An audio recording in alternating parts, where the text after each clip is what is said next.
Halo semuanya, selamat datang di Tenaga Kuda.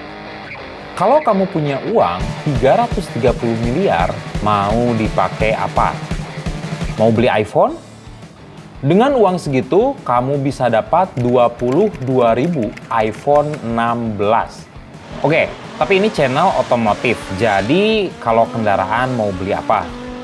Dengan 330 miliar, kamu bisa beli 11.000 Yamaha NMAX, 2.000 Honda Brio, 550 Pajero Sport, 220 Toyota Alphard, 16 Lamborghini Aventador, atau satu McLaren F1 saja. Gila, mobil apa harganya nyampe 330 miliar? Mobil masa depan? Salah besar. Mobil ini produksi tahun 90-an. Sebelum Bugatti dan Koenigsegg merajai rekor mobil tercepat di dunia, di era 90-an sampai awal 2000-an, rekor itu dipegang oleh McLaren F1. Top speednya sendiri dia hampir 400 km per jam pada tahun 98. Oke, by the way, 400 km per jam jangankan tahun 90-an. Sekarang pun gak banyak mobil yang bisa mencapai top speed segitu. Harga McLaren F1 pas pertama keluar dia di kisaran 1 juta dolar atau hanya 16,5 miliar rupiah saja. Tapi kalau kamu mau beli McLaren F1 sekarang, harganya ada di kisaran 20 juta dolar atau sekitar 330 miliar rupiah seperti yang tadi kita bicarakan. Tapi kenapa sih McLaren F1 ini mahal banget? Yang pertama, karena McLaren F1 adalah mobil jalanan yang McLaren pertama buat. Karena sebelum itu McLaren hanya bergelut di dunia mobil khusus balap aja. Yang kedua, dia hanya dibuat 106 unit saja. Yang ketiga, karena rekor top speed tadi. Nah, alasan keempat dan kelima nih yang membuat harga mobil ini nyampe segitu. Yaitu engineeringnya level dewa.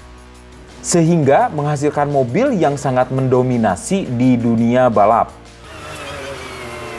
Untuk masalah engineering, kalian lihat aja, dia setirnya bukan di kiri atau di kanan, tapi di tengah.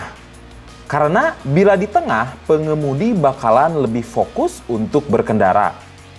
Dari setirnya aja udah berbeda banget.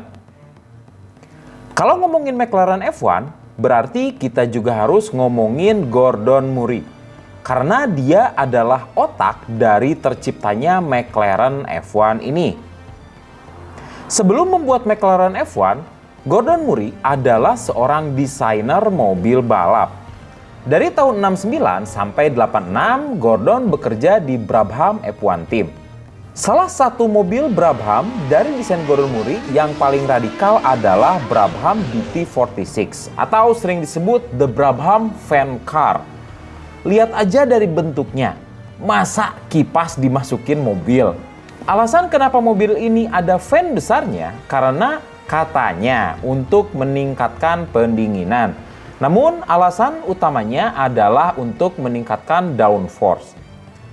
Mobil ini hanya dipakai balap sekali oleh Niki Lauda di Swedia Grand Prix tahun 78 dan menang.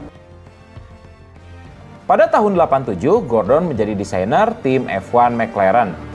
1 tahun kemudian, mobil McLaren MP4/4 dengan mesin turbo Honda memenangkan 15 dari 16 balapan. By the way, yang satunya dimenangkan oleh Ferrari di Italia. Dan McLaren MP4/4 ini juga memberikan kemenangan pertama Ayrton Senna. Lalu sekarang ke lahirnya mobil McLaren F1. Visi Gordon sendiri adalah membuat mobil jalanan terbaik.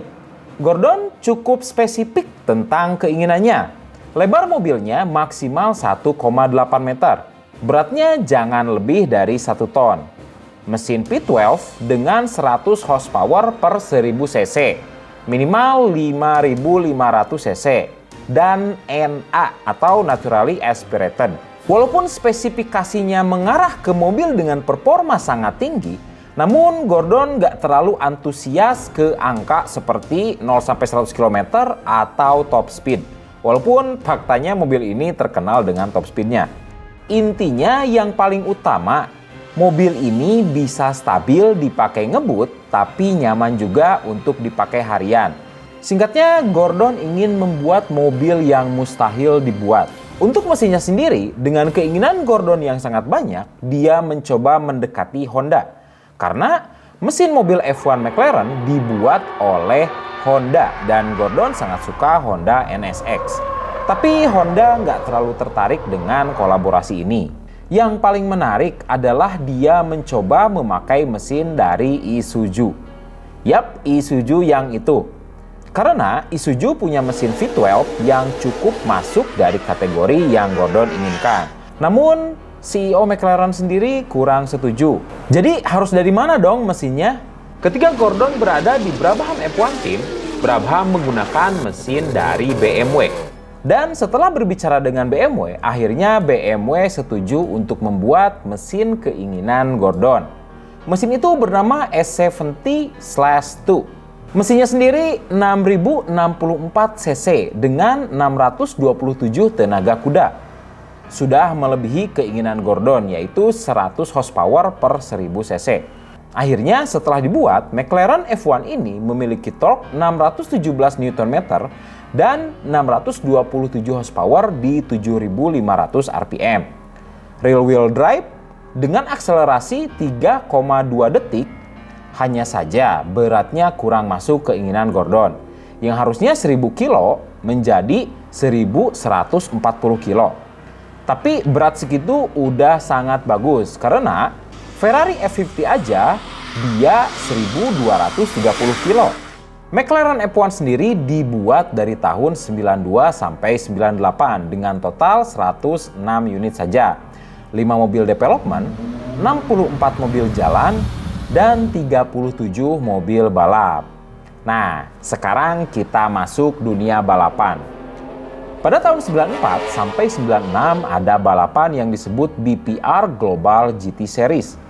Tahun 97 BPR Global GT Series ini berubah nama menjadi FIA GT Championship. Biar gak bingung kita sebut aja GT ya. Karena aturan pada saat itu, McLaren F1 versi balap atau McLaren F1 GTR harus memakai air restrictor agar mengurangi tenaga mobil yang awalnya 627 horsepower menjadi 600 horsepower aja. Tapi untuk bobotnya karena banyak dikurangi menjadi 1 ton aja seperti yang awalnya Gordon Murray inginkan. Nah, pada tahun 95, McLaren F1 masuk GT dan langsung mendominasi, memenangi 10 dari 12 race. Tahun 96, McLaren F1 tetap juara dengan memenangi 7 dari 11 race. Namun pada tahun 97, McLaren F1 ini hanya berada di posisi kedua, hanya memenangi 5 dari 11 race. Juara satunya yaitu Mercedes-Benz CLK GTR. Yang menarik tentang CLK GTR ini, dia dibuat dari McLaren F1. Oke, saya ceritain. Jadi, si Mercedes tuh mau ikut GT tahun 97, tapi dia belum ada mobil. Sedangkan waktu ke kompetisinya hanya sisa 4 bulan aja. Jadi, apa yang Mercedes lakukan? Dia membeli F1 GTR dengan kode sasis 11R, dibongkar lalu dicontek dan diisi mesin P12 M120 yang digunakan oleh Mercedes-Benz S-Class, CL-Class, SL-Class, dan Pagani Zonda. Lalu terlahirlah Mercedes-Benz CLK GTR. McLaren F1 GTR tadi dirakit lagi lalu dijual. Nah, saking mendominasinya McLaren F1 ini, Mercy pun harus mencontek mobil ini. Selain ikutan GT, McLaren F1 ini pun ikutan 24 Hour of Le Mans di tahun 95. Tebak aja hasilnya gimana? Ya menang lagi. Tapi yang paling menarik ada di tahun 96 di Jepang. Tim Go membeli 2 McLaren F1 GTR untuk ikutan JGTC atau All Japan Grand Touring Championship di kelas GT 500. Berhadapan dengan mobil seperti Toyota Supra dan Nissan Skyline GTR. Seperti yang kita bicarakan tadi, McLaren F1 GTR ini hanya memiliki 600 horsepower saja. Tapi kelas GT 500 bukan sekedar nama. 500-nya adalah tenaga kuda. Jadi, tenaganya harus dipotong lagi dari 600 menjadi 450. Loh, kok 450 bukan 500? 50 horsepower lebih kecil ketimbang mobil lain. Oh iya, dan lagi McLaren F1 GTR ini harus menambah bobot tambahan minimal 200 kilo. Tapi kira-kira apa yang terjadi? McLaren F1 ini tetap menang. Dia memenangi 4 dari 6 race. Untuk season 97, saking banyak aturan yang memberatkan, McLaren gak ikutan JGTC.